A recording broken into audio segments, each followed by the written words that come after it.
அடையாளத்திற்கு தேர்தல் ஆணையம் பட்டியலிட்டுள்ள 11 ஆவணங்களில் தமிழகத்தை பொறுத்தவரை அதில் ரேஷன் கார்டை இணைக்க வலியுறுத்தப்பட்டுள்ளதாக திமுக தரப்பில் தெரிவிக்கப்பட்டுள்ளது.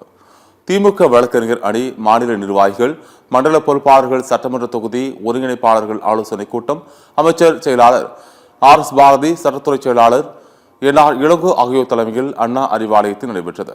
பின்னர் செய்தியாளர்களை சந்தித்த NR இளங்கோ, செயற்கை நுண்ணறிவு மூலமாக வாக்காளர் பட்டியல் முறைகேடுகள் செய்தால் அதை எப்படி தவிர்ப்பது, எதிர்ப்பது என்பது குறித்து சிறப்பு வகுப்பு நடத்தப்பட்டதாக குறிப்பிட்டார்.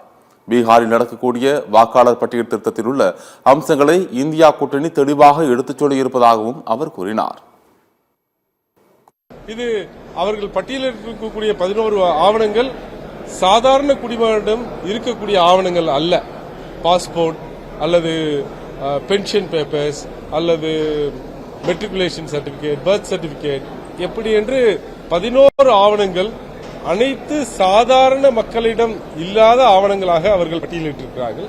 ஆதார் அட்டையும் தமிழகத்தை பொறுத்தவரைக்கும் ரேஷன் கார்டும் அவசியமாக அந்த பட்டியலில் இணைக்க வேண்டும் என்பதை நாங்கள் கேட்டிருக்கிறோம், வலியுறுத்தியிருக்கிறோம்.